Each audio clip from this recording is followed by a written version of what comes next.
Ayan guys, oh, diyan ako nag-work before sa Marriott Hotel na yan, oh, 'di ba? 3 years kaya ako diyan. So, araw-araw marami akong tip diyan. So, hi guys. So, ngayon is maaga ako kasi nga mamimili kami ng mga panggamit ngayon sa parte namin, sa mga pagkain ba. Kaya sinundo ako ni Ate Malo. Andito na doon sa baba. Saan ba siya? Ayan. Ay, andito na pala si Ate Malo. Ayun pala si Ate.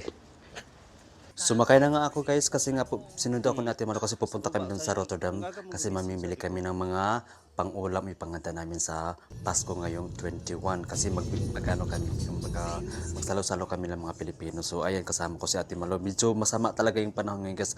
Alam mo na pag dito sa Netherlands o kahit sa ngayon ngayon kasi is ano na malamig na, so winter na, kaya ganito lagi yung panahon dito, halos araw-araw ganito makulimlim at saka malamig. Kaya na-enjoy ko na rin guys kasi nga matagal na rin ako nakapunta dito sa Rotterdam. So ito pala yung city na dito sa Rotterdam. Napakaganda talaga. Na-miss ko talaga dito guys kasi dito ako nagtatrabaho ng matagal na panahon. 3 years ako dito.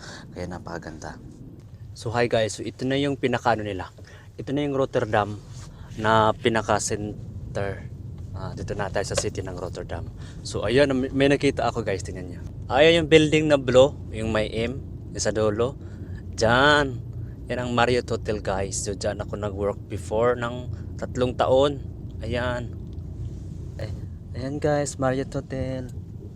Yan oh, ang haba niyan, dun.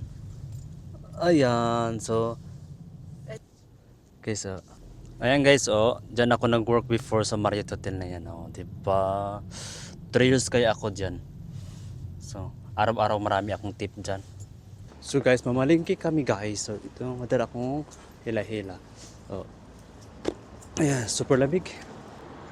Ito yung mga building dito guys, diba? Ang ganda ng mga building nila, oh, diba? Bayad muna kami ng parking lot guys kasi kailangan talaga yan. Kasi pag hindi ka magbayad ng parking lot, nako, mamultahan ka ng malaki. So bayad muna kami ng parking lot. So ayan pa yung company na pinasukan ko before, yung hotel na yan. Oh, babalik ako dyan next year. Ooh. So nandito yung ano, yung tinatawag na Slakaray. Pag dito ka bibili ng Slakaray, marami kang pagpipilian at saka mura lang.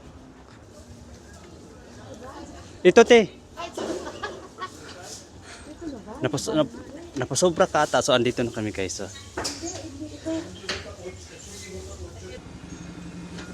So Slakaray. Dito daw mas maganda, o di ba? Guys, pag bibili ka ng mga karne-karne dito guys, yung mga price nila dito tag 9 euro, 10 euro, 4 euro. Yung atay nila dito 4 euro. Kanya ng mga karne nila. Ay, ayan pala oh. Yung litson, kawali. Oh, ito naman guys, oh, di ba? Mura lang dito guys dito banda guys. Dito ako namimili kasi mura lang bilihin nila, tinan mo. Oh. Oh. Talong, okra, oy, ano pa okra? Ito naman talong nila guys na liit. Ito talagang pinaka best, oh. Avocado, ang ganda. Ano to? Uy, may gabi. Ang gabi. So guys, ito na ang nabili namin lahat. So thank you for watching and have a good day. Coffee muna kami kasi malamig. Salamat po.